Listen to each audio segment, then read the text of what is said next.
Brazil सब अपनी संप्रभुता और अपने हितों के लिए लड़ने को तैयार हैं। एक तरफ जहां दुनिया के बड़े बड़े देश अमेरिकी डॉलर की दादागिरी से लड़ रहे हैं, वहीं दूसरी तरफ भारत का रुपया चुपचाप एक ऐसी कहानी लिख रहा है जिसने दुनिया के बड़े बड़े अर्थशास्त्रियों को भी हैरान कर दिया है। पिछले कुछ दिनों से भारतीय रुपया जिस तरह से मजबूत हो रहा है, उसने पूरी दुनिया की रातों की नींद उड़ा दी है। और इसकी चमक तब और बढ़ जाती है जब हम इसकी तुलना तुर्की की करेंसी लीरा से करते हैं। दोस्तों, तुर्की की करेंसी लीरा की हालत इतनी ज्यादा खराब हो गई है कि आप सुनकर दंग रह जाएंगे। क्या अब डॉलर को चुनौती देने का असली वक्त आ चुका है? चलिए आपको डिटेल में बताते हैं। तुर्की की करेंसी लीरा में एक ऐतिहासिक गिरावट आई है। आंकड़े आपको चौंका देंगे। साल 2008 में एक अमेरिकी डॉलर 1.25 टर्किश लीरा के बराबर था, लेकिन आज 2025 में एक अमेरिकी डॉलर 40.39 टर्किश लीरा के बराबर है। यानी सिर्फ 17 सालों में लीरा की कीमत 95% तक गिर चुकी है। और यही नहीं, भारत से तुलना कीजिए। साल 2010 में एक टर्किश लीरा की कीमत भारतीय रुपए से 30 गुना ज्यादा मजबूत थी, लेकिन आज 2025 में एक टर्किश लीरा सिर्फ 2.13 रुपए का रह गया है। सोचिए, जो करेंसी कभी भारत से 30 गुना ज्यादा ताकतवर थी, वो आज भारत के रुपए से भी सस्ता होने की कगार पर है। तुर्की में हालात इतने खराब हो चुके हैं कि लोग अब अपनी ही करेंसी पर भरोसा नहीं कर रहे हैं। तुर्की के hotels, taxi drivers, retail stores, यहां तक कि बड़े बड़े मॉल्स सब कह रहे हैं कि लीरा मत दो, डॉलर या यूरो दे दो। लीरा में पेमेंट लेना एक बिजनेस रिस्क बन गया है, क्योंकि लोगों को पता है कि कल सुबह तक लीरा की कीमत और गिर जाएगी।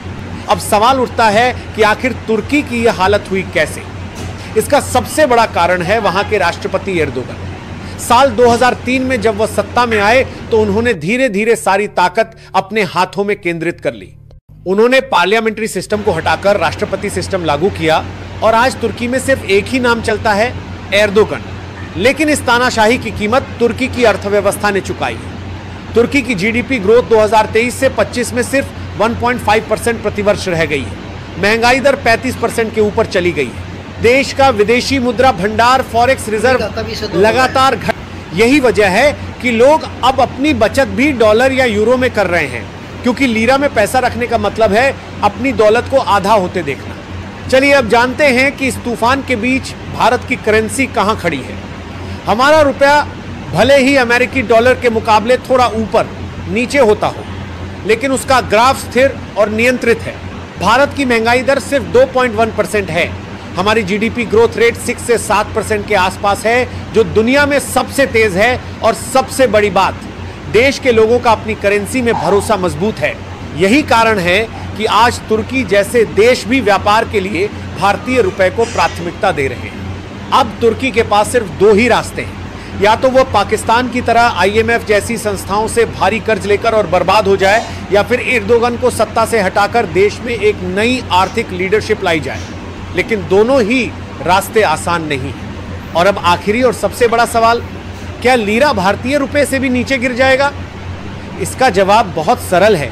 जिस रफ्तार से लीरा गिर रहा है और भारत की अर्थव्यवस्था मजबूत हो रही है, विशेषज्ञ मानते हैं कि आने वाले सिर्फ 2 से 3 सालों में तुर्की का लीरा भारतीय रुपए से भी सस्ता हो जाएगा। यह सिर्फ एक करेंसी की जीत या हार नहीं है दोस्तों, ये दो अलग अलग विचारधाराओं की कहानी है। एक तरफ तुर्की है जो एक नेता की महत्वाकांक्षा के पीछे भागकर अपनी अर्थव्यवस्था को तबाह कर रहा है, और दूसरी तरफ हमारा भारत है जो स्थिर नीतियों, कड़ी मेहनत और सही दिशा के साथ दुनिया की एक नई आर्थिक महाशक्ति बनकर उभर रहा है।